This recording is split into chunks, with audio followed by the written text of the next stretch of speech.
Indeed, Molly. Good morning, everybody. Great to see you. I don't know where you are, but where I am in Liverpool, it's a cold, wet, and windy morning.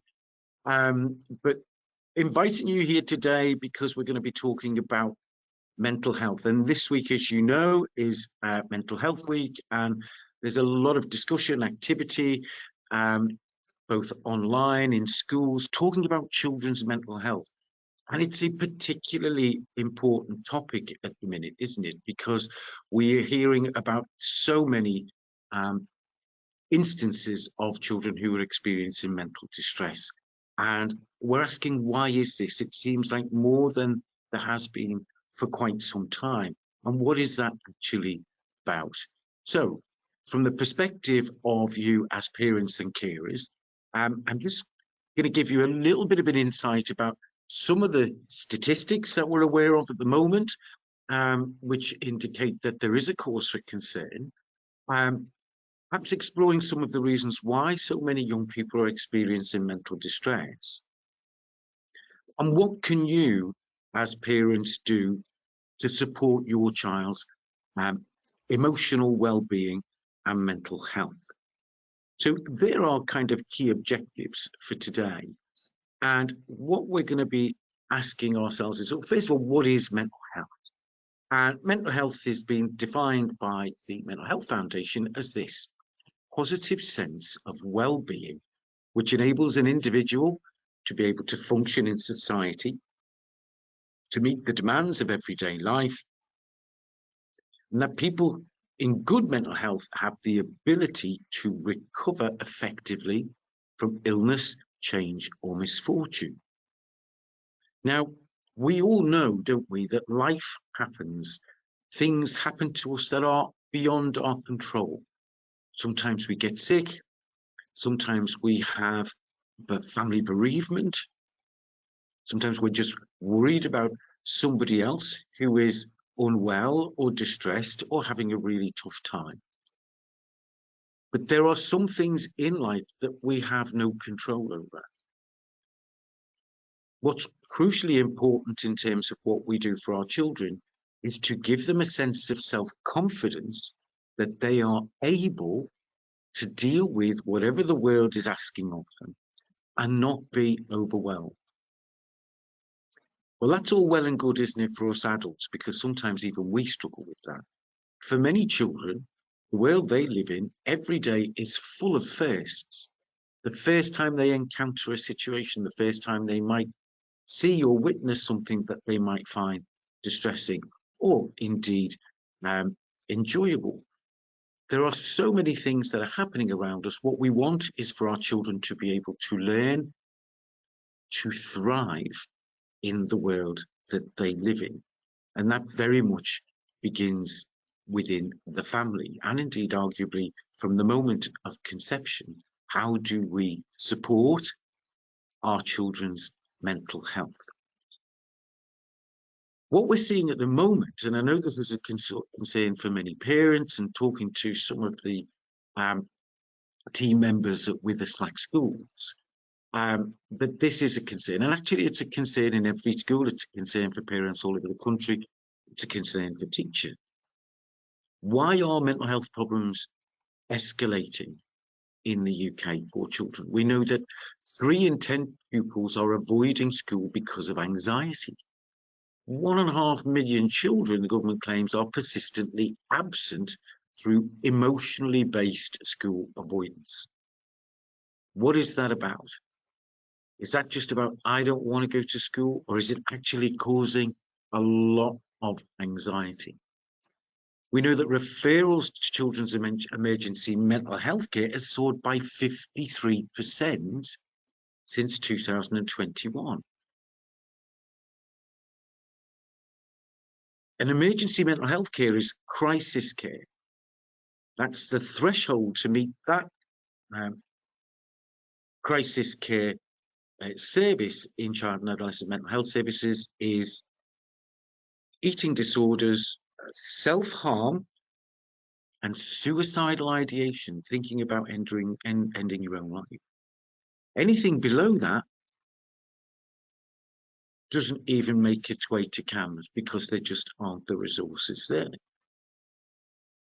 And the tragedy is for many parents is they say, well, my child now is self-harming, has an eating disorder, is saying that they don't want to live. Why did we take till this long? Why did we have to wait until they were in crisis before we did anything?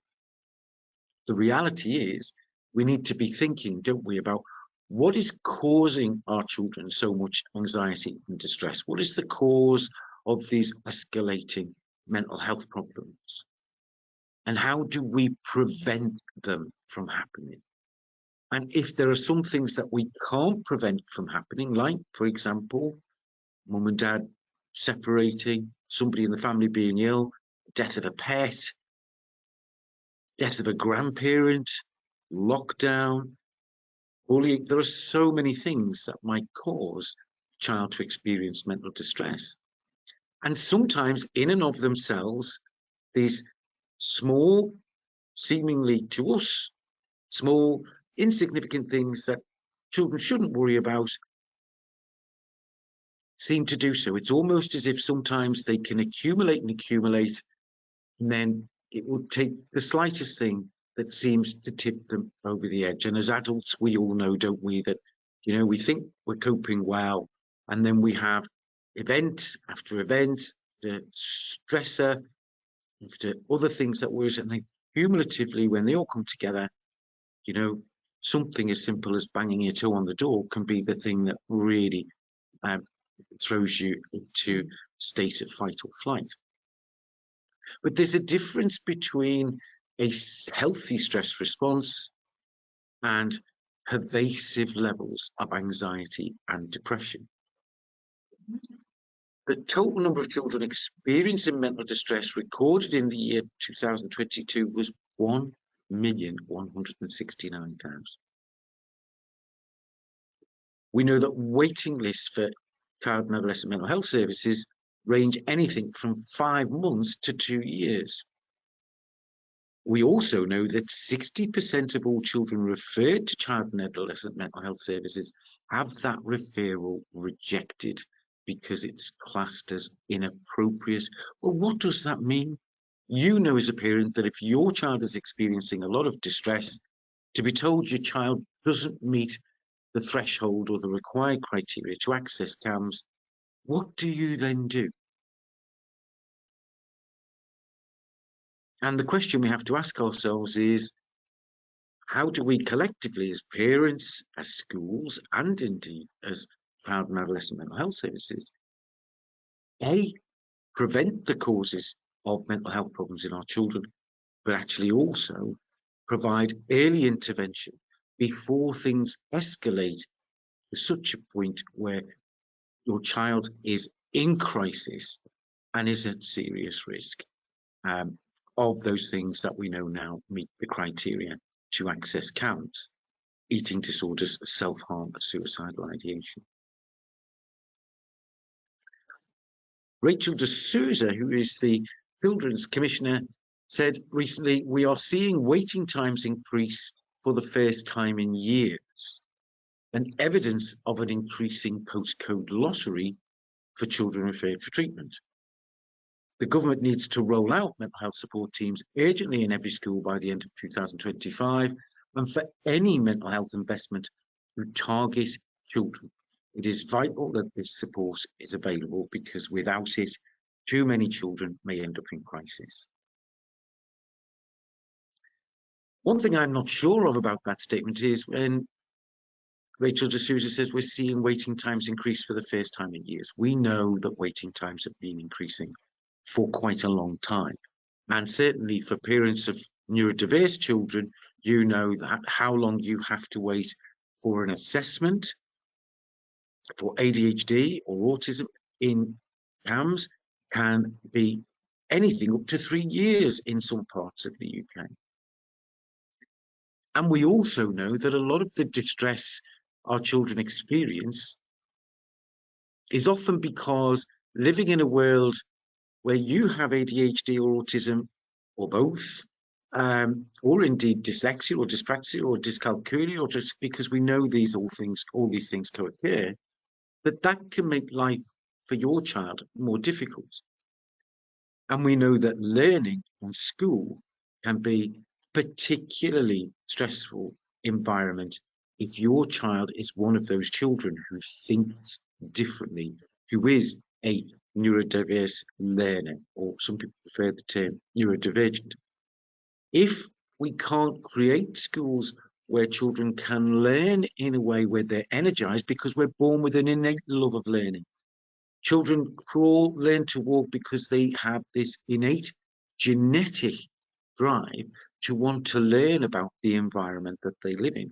And when they're very young, they need to be close to their parent. They need to be able to see you because your very presence makes them feel safe. But when they go to school, the primary caregiver is the adult at the front of the classroom. And that teacher isn't necessarily going to be a mental health specialist. So while there is a lot of talk of providing funding to have a part-time counsellor in every school from 2025, we've got to hope, haven't we, that those counsellors are also trained in how to work with children who think differently, those children with ADHD, which affects 1 in 20 children, dyslexia, 1 in 10 children, autism, 1 in 67 children, dyspraxia, 1 in 10 children, dyscalculia, 1 in 10 children. But it's going to be challenging, isn't it? Because we know that over 75% of children who are neurodiverse never get screened, never get a diagnosis. And why is that? Why is it that our education system doesn't allow us to screen all children, not just for the things that they might be struggling with, but a broader cognitive screen, a broader cognitive profile to help understand what are their particular innate cognitive sort of strengths, learning strengths, and what areas of learning might they struggle with more. So many of those children are unidentified.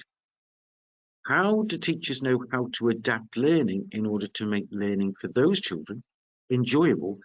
They cannot see or know that they have those learning differences. So one thing that we need to ensure when we're looking at improving the mental health of children is that we reduce the pervasive levels of learner anxiety that are experienced by a lot of children who have what we call special educational needs in schools.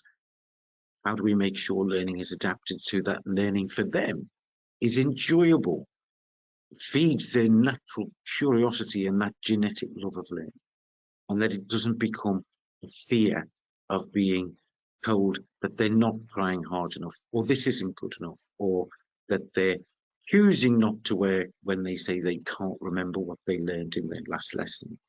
We need, don't we, to create a school environment where all children are welcome and feel safe, and that the particular needs of neurodiverse learners is understood by every teacher and every member of the school team, whether that's the dinner ladies, the playground supervisors, you know, and young people themselves, in terms of understanding that, you know, we all need to be in a place, don't we, where we feel safe. And, you know, a young person who said, you know, there's so many years of education, but nobody taught us how to love ourselves. And this really resonated with me. What are we educating children for? And when I say education, I don't just mean the school, I mean at home as well. How many times each day do we tell our children how much they're loved by us as parents? How many times a day do we remind them how special they are and how unique they are, and how important it is that they are part of this family, and how important it is that we are all kind to each other and show one another the kind of love and protection that comes as being part of our family. But also, in a formal education setting like a school, if we're not going to teach children how to be healthy, happy human beings, we're never going to help them learn geography, maths, English, chemistry, or anything else, because anxious children do not learn.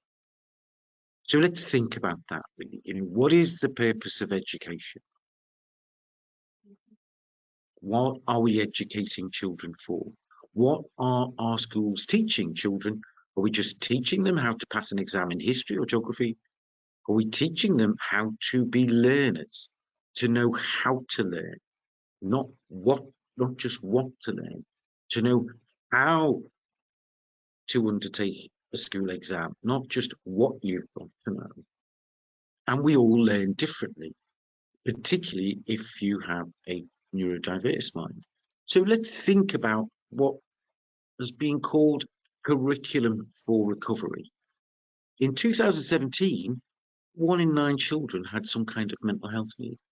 By 2020, it increased to 1 in 6. With children who are neurodiverse or special educational needs, 3 in 5, more than half of them, experience some kind of mental distress. Autistic adolescents in particular, 7 out of 10 will have a mental health problem. And we also know that children with ADHD are particularly vulnerable to things like anxiety, depression. How do we ensure that we create a curriculum within our schools to enable children to learn, because they cannot learn if they do not experience good mental health and emotional well-being? In children aged 5 to 7,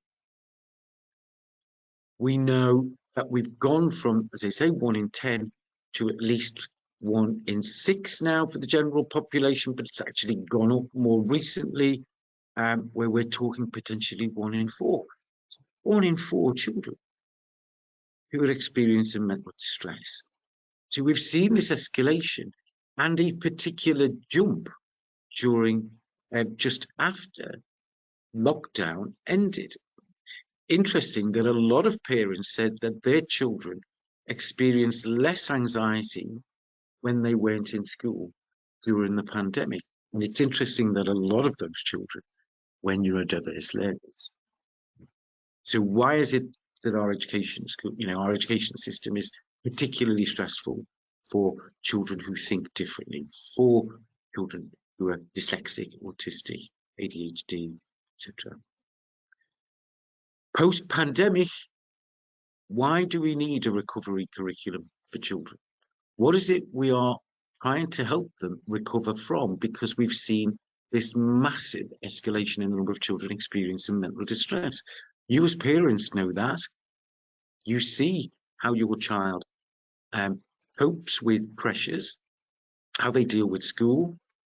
Many of you will be all too familiar with the distress and the meltdowns that sometimes happen when your child comes home from school. Professor Barry Carpenter is one of the patrons of the ADHD Foundation Neurodiversity Charity, said that anxiety, trauma, and bereavement are powerful forces.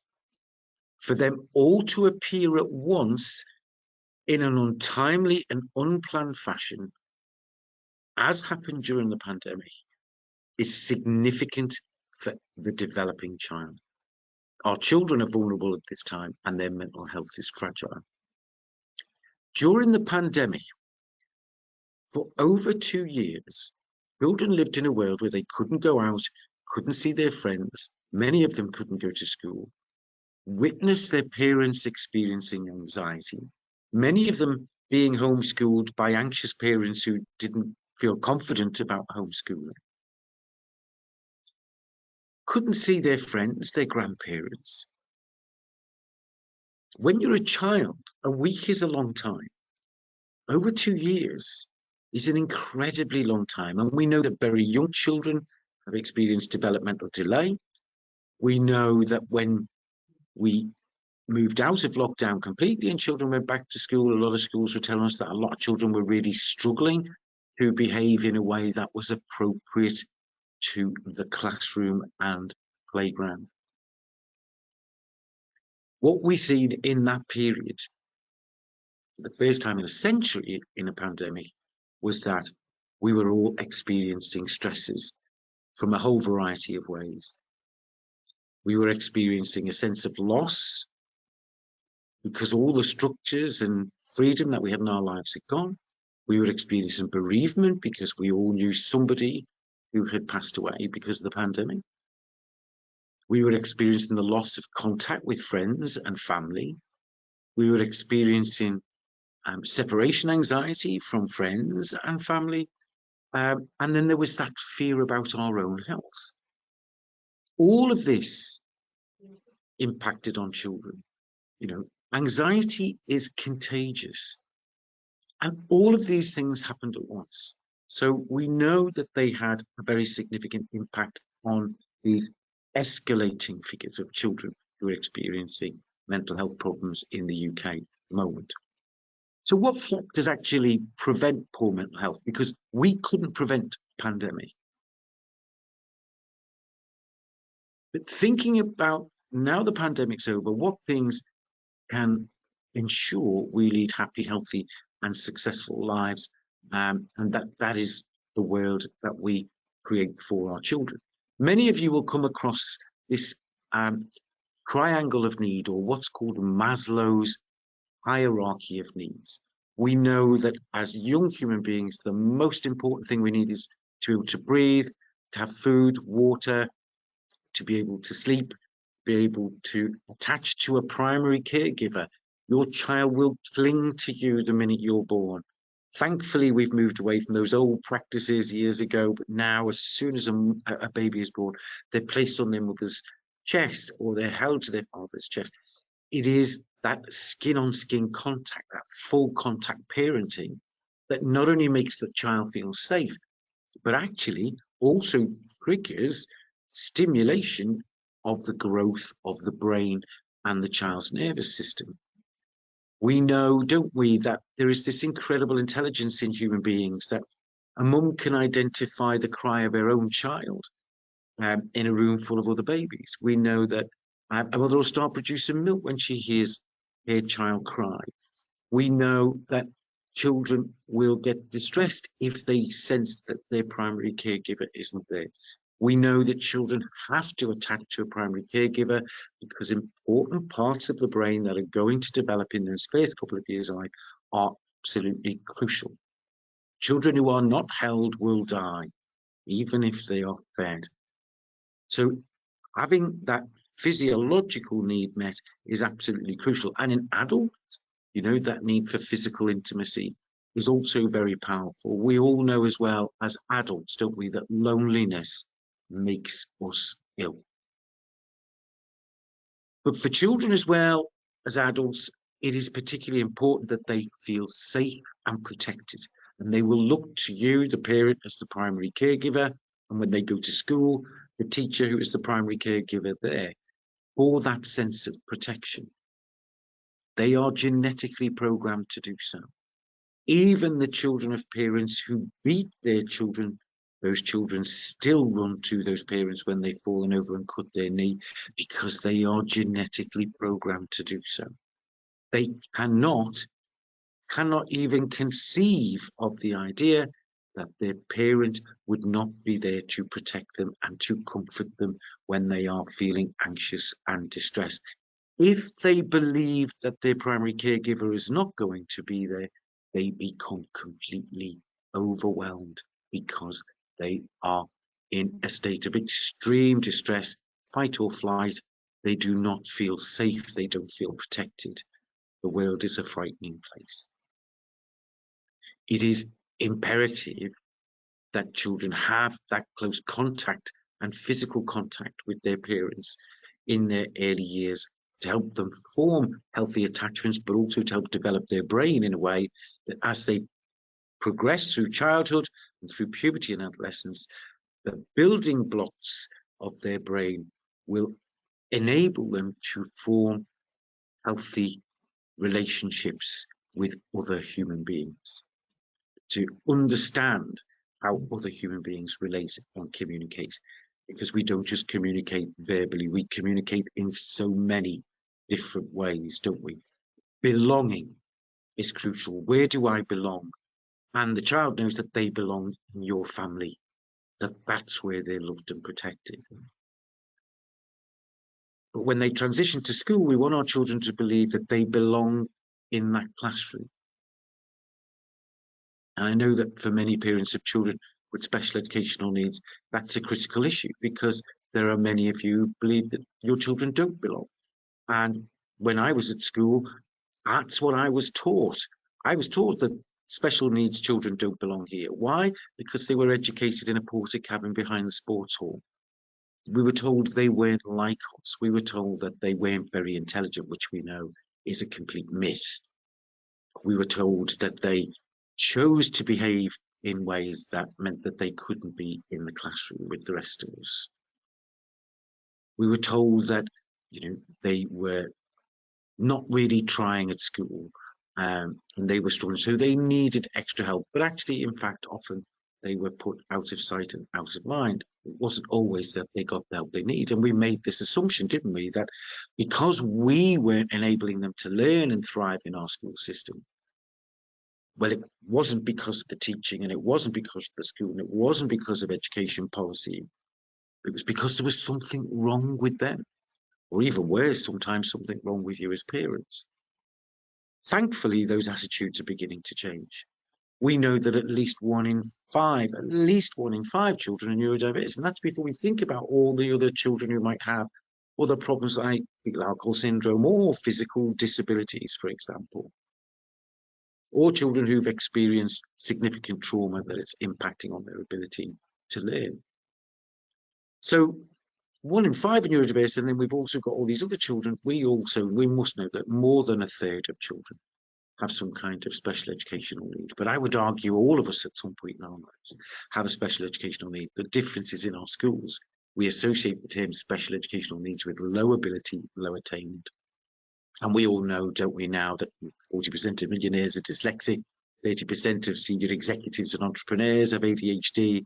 We know that engineering, science, chemistry, physics, is full of people with autistic minds. We know that so-called special educational needs children who are adults now can be found in every profession in the world. They even exist in Parliament, they exist in our police forces. There are even teachers. I worked with a young man many years ago and was delighted to get a phone call from him a couple of weeks ago. And he's now become a Senko. He decided to become a teacher 7 years ago in his early 30s. And when I first met him at 16, he didn't know that he was autistic or ADHD or dyslexic. It took him a long time to learn that, unfortunately. And when he did eventually embrace it, he decided he wanted to be a teacher. First thing he did in this new school, as the new special needs coordinator, is stand up in a whole school assembly and say to all the children, "Hi, I'm Dan. I'm dyslexic, autistic, I've got ADHD. I know what it's like sometimes not to feel like you belong in school, or not to feel safe, or to be anxious about learning. And I want you to know that I know how that feels. And guess what? I'm here to teach you." He said, "I'm not going to ask you who of you might have these different neurodiverse minds, but I'm going to ask if you would stand up if you have a friend who has either dyslexia, ADHD, or," and one by one, every child in that school assembly hall stood up. And I think that's one of the most inspiring stories I've heard. Young people are much more embracing of difference and diversity. Young people don't care whether their friends are black or brown or Chinese. They don't care whether they're LGBTQA. They are much more accepting of having friends that are dyslexic, ADHD, autistic. When I was young, I was led to believe, you're not like them, they're not like us, they don't belong here. Thankfully, that is beginning to change in our schools, certainly in our primary schools, certainly in a lot of alternative provision like that which is provided by Witherslack group. Not so much in a lot of our secondary schools, but we're hoping that's got to change, because we know now that these children are not a minority, they're a very significant number of the school population. They need to have a sense of safety, of belonging in that school environment. They need to be able to live in relationship and thrive in the relationships in that school. And then when all of those fundamental needs are met, our self-esteem, our self-confidence about being able to live in the world that we're in grow stronger.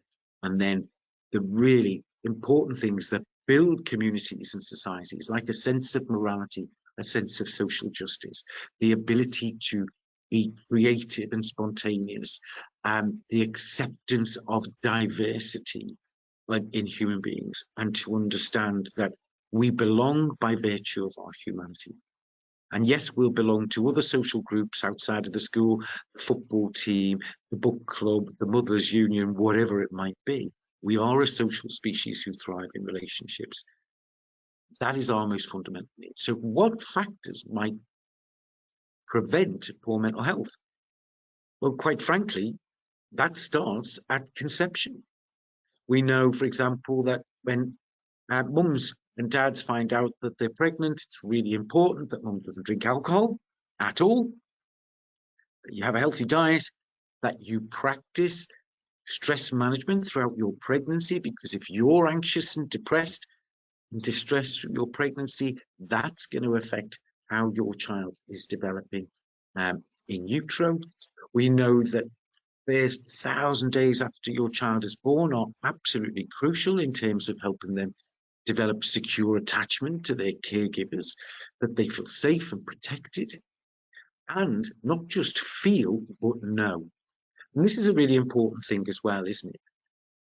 We want children to be able to thrive in the world that they live in and develop healthy relationships with the people who are in that world.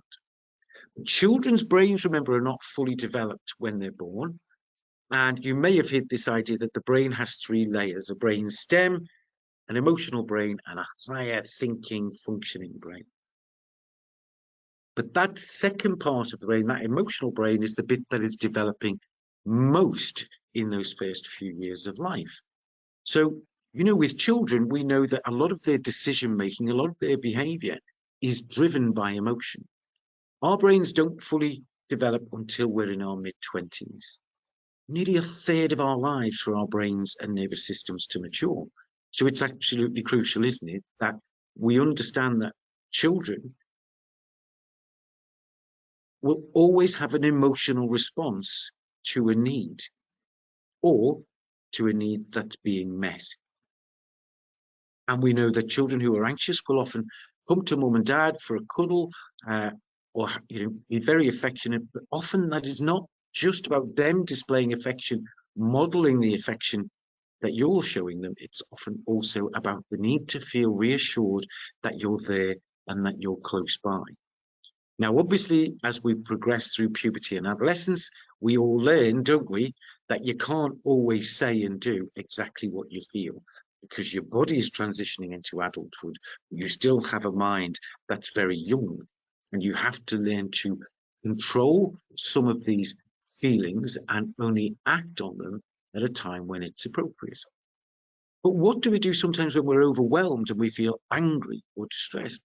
It's not healthy to suppress our feelings, but sometimes it can do more harm to express our feelings of anger and frustration, because in the moment, that flight or fight response might have negative consequences for us further down the line.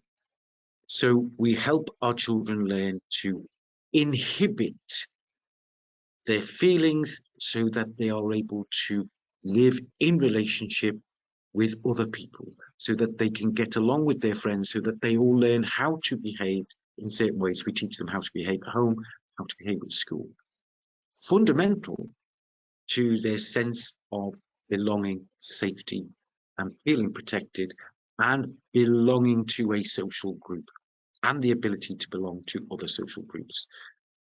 We know that ND children are more vulnerable to mental health problems. How do we help adapt our environment? Because we're a very successful species.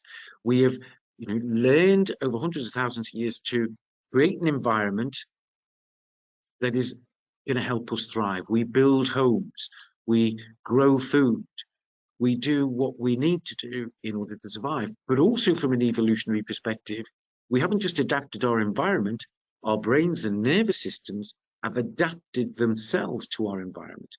The world is changing so much more quickly now than it ever has done.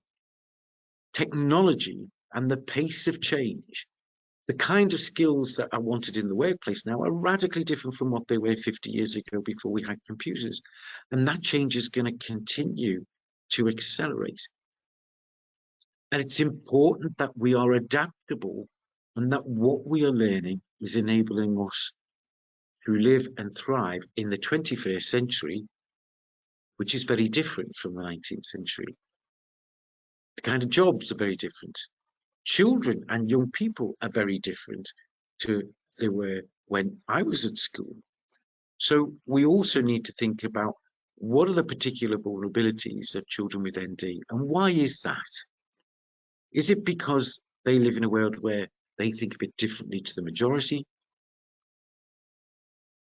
Because if that's the case, then we should be adapting the world to make sure that our children fit in. We're no longer asking children to sit on their left hand and write with their right hand because somebody thought that they all had to be the same. It is about how do we create the environments that help our children thrive, that prevent anxiety. Children need a curriculum for life. We all want our children to be happy and healthy. We want them to understand that they're a social being that cannot survive in isolation because loneliness is a killer. We want them to understand that every human being, not just them, but everybody else also needs loving, protective, supportive relationships in order to live, thrive, and achieve their potential. We want to help them learn not just how to read and write, and think and problem solve. We want them to understand how to become lifelong learners. And I say that because, let's be honest, what we learned at school compared to what we've learned after school, the two things just don't compare, do they? So how can we help children respond to the world that they live in and adapt to the demands of the world that they live in and adapt the world that they live in to meet their own needs? How do we do that? How do we help them learn how to create the kind of world where they can thrive and be happy human beings who realize their potential? And I think one of the things I find really encouraging about young people now is they're much more values driven than when I was at school. They care about things like racial equality and that children of colour in their classroom are treated exactly the same. That wasn't how it was when I was at school. Children are much more concerned about climate and about protecting the world that we live in. Children are much more embracing and accepting of the different sexual orientations that young people have. They don't care whether you're gay or trans or bisexual, whatever it might be. They are much more embracing of that difference. And I think that is them adapting the environment for everybody to belong. What we've got to do is help our education services adapt to an environment and become an environment where there is diversity of mind in a way that is really celebrated, that we celebrate neurodiversity, that we celebrate the intelligences and potential of every child. Because I know that one of the things that can impact on a child's mental health is if they feel that they're not good enough. And if in the classroom the only thing that is valued or prized is whether you get an A grade or not, then that's going to make you think that you don't belong there. You don't feel valued, that you don't feel safe. We need a curriculum for life, not just a curriculum for Ofsted, not just a curriculum for exams. But who is responsible for helping children develop all of these skills? Because it's not just resting with the teachers. It takes a village. Parents, family, friends, grandparents, and the communities that we build are all an essential part of what it takes to help children thrive and achieve their potential and make a successful transition to adulthood and make a successful transition to the place of work and make a successful transition to adulthood and active citizenship and being a parent themselves. One of the things that's been really interesting for us, we're working with a lot of universities who have a lot of neurodiverse undergraduates who are achieving academically, but then what they find is when they've looked at perhaps why they might have struggled or dropped out, they've realized it's not because of the academics they're struggling with, It's because they've not been able to make a successful transition to living independently, to managing a budget, to learning independently, you know, where they don't have somebody stuck behind them saying you've got to do this and you've got to do that. We know that it's important that we learn how to adapt, how we adapt to different environments and change through our lives and through key transitions. So in terms of a neurodiversity curriculum, relationships are key, community is key, transparency about accepting and listening to young people and acknowledging what their concerns are and what they think they may have lost or what gaps have existed for them as a consequence of what's happened in recent years with the pandemic. And also, you know, this term metacognition, but what we mean is the ability to learn in different ways in different environments. That's what that word metacognition means. And the space to be yourself and to discover yourself and not be constantly told you must be this, you must be that, you must write with your right hand, you must walk this way. We've got to allow everybody to learn in a place and in a space that feels safe and nurturing. That's a big challenge for all of us, and it's a big challenge for everybody, because what we've got to remember as well is that a lot of the staff who work in our schools, they have their own children. They all lived through the pandemic. They've experienced a great deal of loss and distress in recent years. There are over 1 million more children in schools now than there were in 2010. So that means that for every teacher in the UK, there are 37 more pupils to teach. Classrooms have got bigger. We need to work together and we need to collaborate.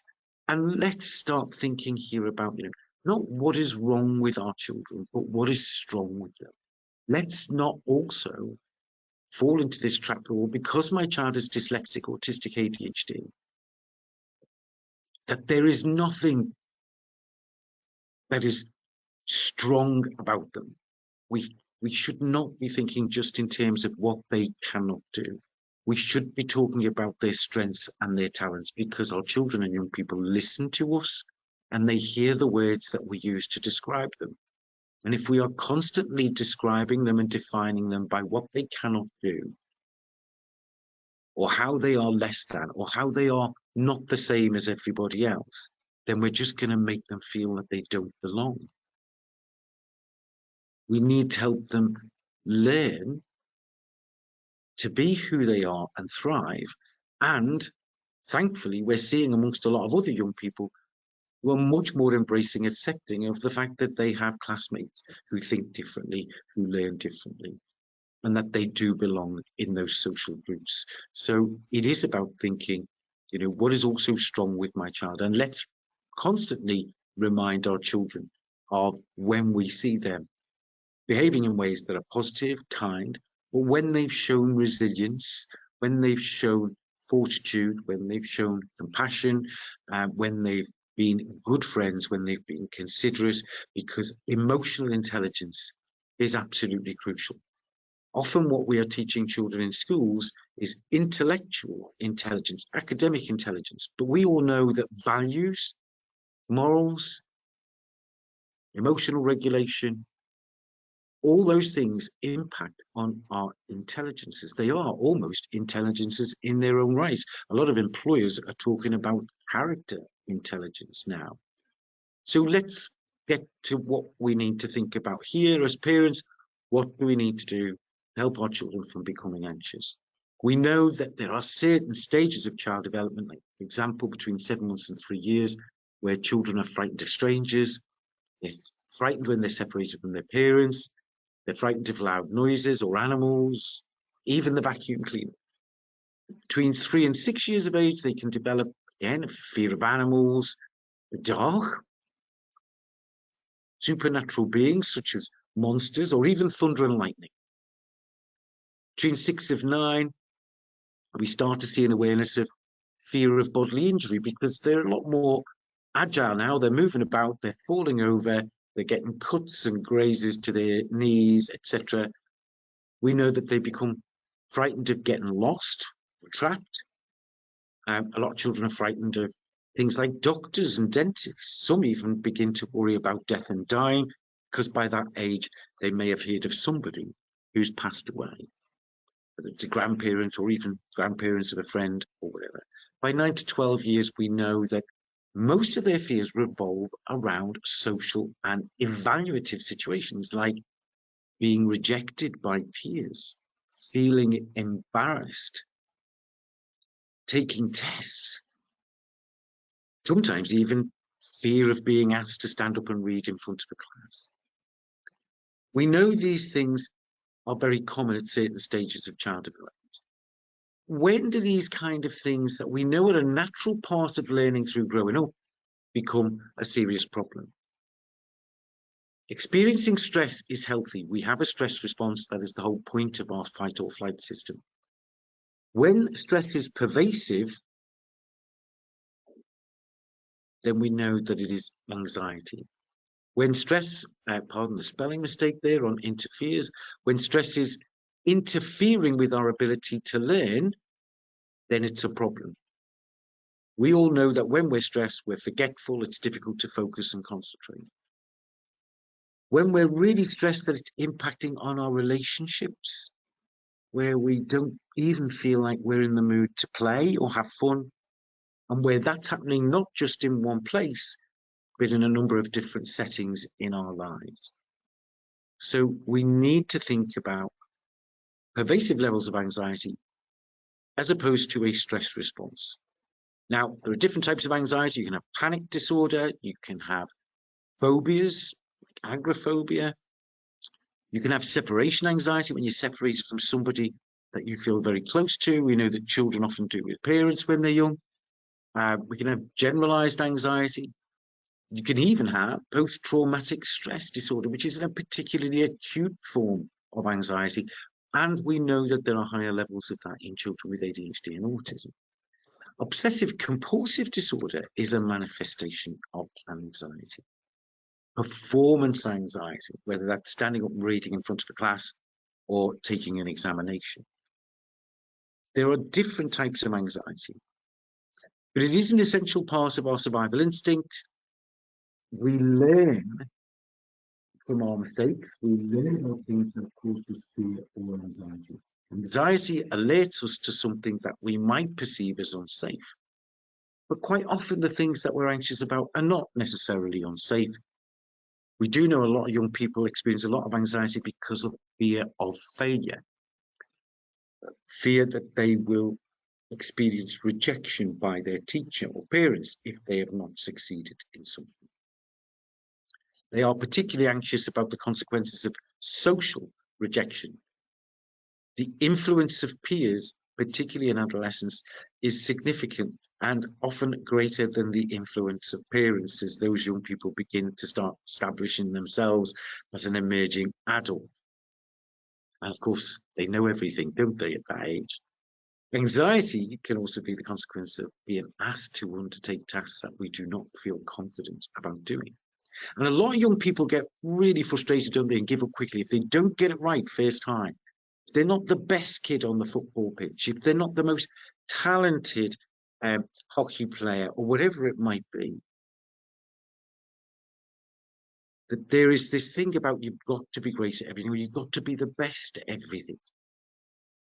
Well, nobody's great at everything, but everybody's great at something. These are the kind of fears and worries that a lot of young people have. A lot of our anxieties can be caused by our own thoughts, and sometimes the mistaken sense of what is expected of us.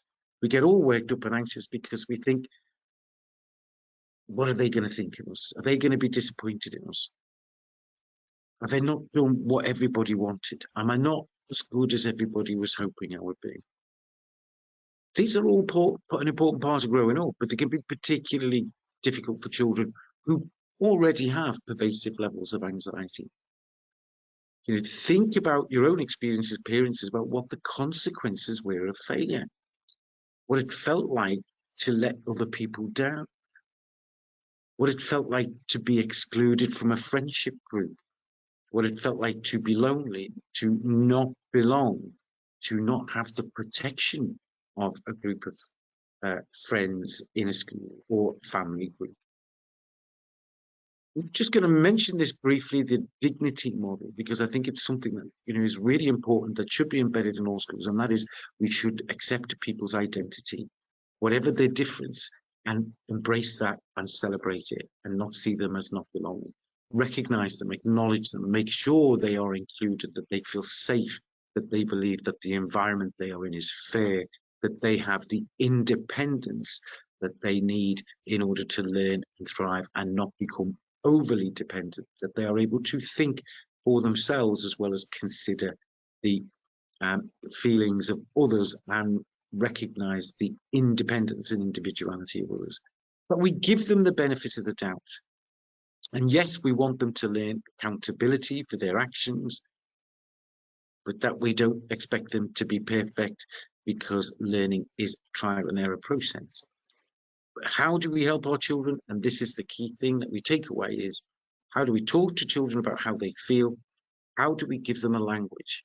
How do you recognize when your child is in distress? Because often they don't articulate it. They will express it in other ways, won't they? They will be very tired and want to sleep. They'll complain of tummy aches in the morning when it's time to go to school. They'll find it difficult to sleep or get to sleep. So you need to be able to communicate with them in an open and honest way. You need to be mindful and observe any changes in your child's behavior. You need to spend time with your children, and I mean special one-to-one time with your children. You need to plan that and make it special and give them an opportunity. Play is a great way for children to understand the world that they live in, and somehow drawing how they feel, or just even going for a walk, something with you where you can gently ask them questions. And if they're in a state of heightened anxiety, when you talk to them, you slow your voice down, lower your voice, think about how you modulate your voice, and hold them, because when you experience a hug from somebody when you're distressed, it actually calms your nervous system down. Ask your child regularly, how are you? Don't give them questions where they can give a yes or no answer. Ask them how they are. How are they feeling? Respect their feelings. Don't dismiss them. Don't just say, well, you shouldn't be feeling like that. How you feel is how you feel. But there is a difference between what we feel and what we know. And we all know sometimes that how we feel isn't necessarily the way it is. You can ask me how I feel, and if I'm having a bad day, I'll tell you how I feel, and it won't be good. But if you ask me, am I happy and am I well and do I feel safe? Then even on the days when I don't feel great, the answer to those questions is yes, I do feel happy. I am safe. I am happy. I do belong. I have what I need. I feel that I belong in the world that I'm in. So find time to be with your children and listen. There is many ways for them to navigate their way through childhood. They don't always know the way. They all think differently and learn differently. Some of them will go via different routes. What's important is it's easier to get there when we know who we are and what direction we're traveling in. But we don't all have to go by the same route. We don't all think the same way. And we don't all have the same needs and talents. We're unique individuals. So, summary, 1 in 6 young people, at least 1 in 6, but more likely 1 in 4, are experiencing mental health problems in 2024. We know that long COVID damaged what are called dopamine receptors in the brain in about 5 to 10% of people, and dopamine plays a key part in memory, learning, motivation, and behavior. We know 1.5 million children are persistently absent from school. And we also know that young people now are living in what we're calling the age of identity. Who I am as an individual matters. And that I should not be invisible, and I should not be ignored, and I should not be overlooked. And even if my difference isn't always clearly visible, like my dyslexia or my ADHD, that it should be acknowledged. It is part of who I am. It doesn't define who I am, but it's part of who I am. And in adolescence, we're transitioning to adulthood. We now have lots more choices, and that in itself can be overwhelming. and that sense of identity, where do I belong? And intersectionality, because actually we belong to lots of different social groups. Our identity is quite fluid when we're young. Often we don't come to a really concrete sense of ourselves until we're in our very late teens. If you can remember as parents, the difference between you when you were age 16 to where you were when you were 19, and then particularly your sense of self by the time you reach 29, 30 years of age. Our identity is often attacked and stigmatized and suppressed. Think about how minority groups in the past, how we've treated people of colour and the language we've used, to some of the words that we've used to describe LGBTQ people, who were still referred to as mentally ill until 1993 in the medical manuals.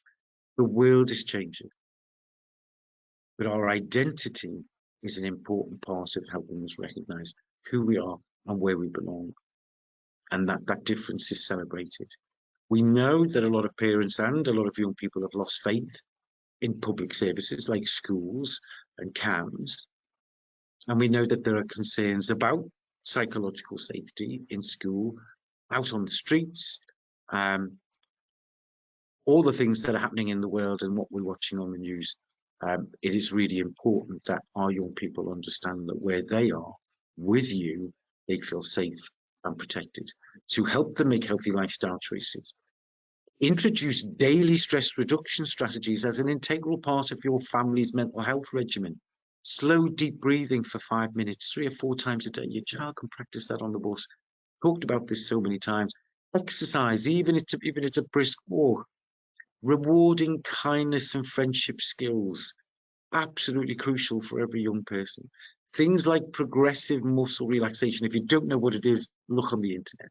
Yoga, mindfulness, learning how to forgive and accept differences in other people and other people's individuality, and celebrate, your own achievements, your child's achievements, and other people's achievements, and their friends and peers' achievements, not just their birthdays. I'm aware that I've talked a little bit longer than I was hoping, but I'm going to leave it at that. Does anybody have any questions? Yeah, thank you, Tony. We've had loads of questions coming in, and unfortunately we'll only be able to get through 2 or 3, so I'm really sorry about that, but it was a brilliant presentation, so thank you so much. The first question is, my teenage son has been referred back to CAMS after another setback. We are due to see the doctor again for an update on his mental health. We are waiting to hear from CAMS and have been on the school waiting list for counselling for over 3 months. He's also been referred to Alderley for an ADHD assessment. He starts GCSE next year. What are my options for getting a quicker diagnosis for medical intervention for concentration, if there is any? Well, ADHD is not just about concentration. And I think it might be an idea. I mean, you've mentioned quite a few things in terms of your particular child. It might be better if you drop us an email and we'll be able to give you a little bit more personal guidance. There are different, as I say, different situations around waiting times in different parts of the country. And, we have to understand as well that if he's waiting for an ADHD assessment, it's not just going to be premised on his ability to concentrate, is it? Because that's only one small aspect of ADHD. I think the crucial question here for you as a parent is, how is it affecting his mental health and well-being? Is it causing him anxiety, depression? I'd rather not go into too much detail here without making generalized statements. If you'd like to send an email to Molly at Witherslack, you'll forward it to me. And I'll try and respond. If you can provide a little bit more detail, I'd be happy to see if we can help. Yeah, brilliant. Thank you, Tony. Next question is, do you have any strategies to communicate effectively with your school about your child's mental health without feeling gaslit or like you're being a nuisance or being overprotective? It's a good one, isn't it? I mean, key to this is that, this is what I said before, there's a lot of parents whose faith and confidence that when the school says something that they say is in the best interest of their child, that the parent doesn't believe it anymore. And I think that's a real tragedy. The thing is, you're the child's parent, and the school has to take that seriously. And my advice would be that if you're not confident, speak to somebody outside of the school that you trust, whether it's a friend or a relative, and put your concerns into a letter that is polite and respectful. List your concerns in a number of bullet points and ask them for a reply and a response in writing within 14 days, so that you are not gaslit. And you know, if you want to, you can also copy that letter to the school governors, as well as the head of year or the head teacher or whoever it is that you're writing to. Brilliant, thank you. And we'll just get through this last one. My 10-year-old son has returned from his father's at the weekend completely dysregulated, and it was frightening. Turns out he'd been gaming solidly for 8 hours. He was wide-eyed and couldn't speak and was hyperventilating and crying uncontrollably. He also started writhing around in pain. He finally came down after a warm bath and low lights with some food and drink. Can screens and gaming have this sort of extreme effect on children? And is this from ADHD hyperfocus, or was this a sign of a mental health episode? No, being up gaming all night, not having any sleep, running high levels of adrenaline and cortisol because you're playing a computer game, of course, that's going to leave you exhausted, hypervigilant, sensitive, irritable. You should not be spending 8 hours on a computer game. You should certainly not be staying up all night. I think, again, it's about helping your child to learn how to self-regulate. And what, you know, I mean, one of the things you mentioned about having a bath there, I mean, for me, whenever I'm really stressed, having a bath is something that really works for me. But different things work for different children. And I think what you do need to do is speak to your partner and explain to them how, you know, your child being awake most of the night on a computer game for several hours, how that has impacted on, you know, their child's mental health, and that you need to make sure that that doesn't happen again. There's a conversation to be had there, I think, between parents about co-parenting and what exactly is good or harmful to your child's well-being.